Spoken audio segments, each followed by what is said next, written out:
Tamamdır abi.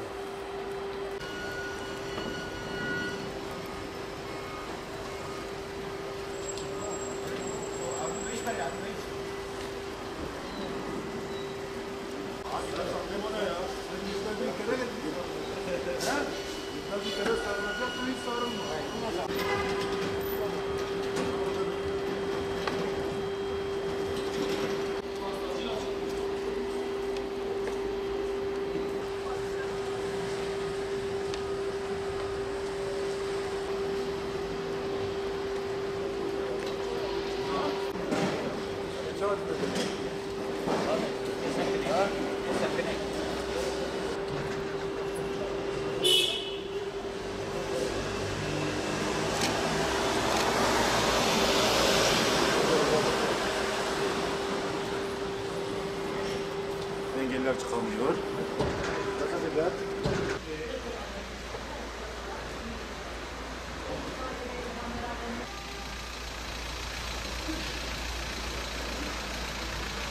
Cadde ve kaldırımlar yapıldığı üzere de hala istediğim gibi gidip gelemiyorum. Mesela birçoğu eksik var. Kaldırımda bizi düşünen yok. Apartman olsun veya caddeler olsun. Ne bir kaldırım ne bir yaya geçti.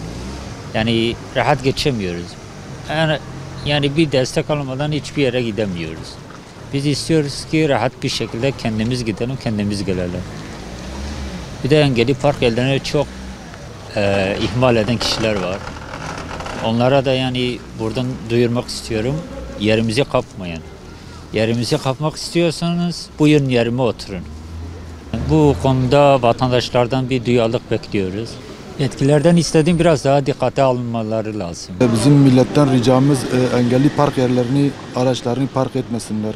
Biraz daha duyarlı olsunlar. Yani kaldırımları işgal etmesinler.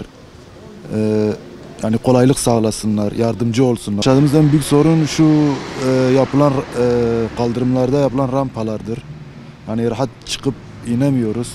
Hani biraz daha duyarlı olsunlar, biraz daha yardımcı olsunlar. Burada bir kere hatırlanmak değil de hani 365 gün, yani sonuçta hepimiz insanız. Yani bir gün hatırlanacağız, öbür gün unutulacağız diye bir şey yok. 365 gün unutmamak lazım. Yani her insan engelli adayıdır. Yetkililerden ricamız şudur, biraz daha duyarlı olmalarını istiyorum. Milletimizden de aynen o şekilde. 3 Aralık Dünya Engelliler Günü'nde herkes sadece bugün de engellileri hatırlıyor. Bizler engelliler olarak sadece bugün değil, her gün anılmak istiyoruz. Ve bu devletin bu bilinçte olmasını, daha doğrusu devlet ve bütün özel şirketler, bütün insanlar bilinçte olmasını istiyoruz. Sadece bugün de değil, her günde insanlar böyle. Bu engelliler sadece bugün değil, her gün engelli. Bizler de sadece bugün değil, her gün anılmak istiyoruz. Bu yüzden gerek iş olsun, gerek dışarıdaki hayat olsun, gerek ise normal yaşantı olsun. Bu konularda her türlü kolaylığı sağlanmasını istiyoruz. Özellikle iş konusunda devletin engellilere daha çok kontenjan tanınmasını ve sınavlarda daha çok böyle yer açmasını istiyoruz ve onlara daha bir ayrımcılık yapmasını istiyoruz.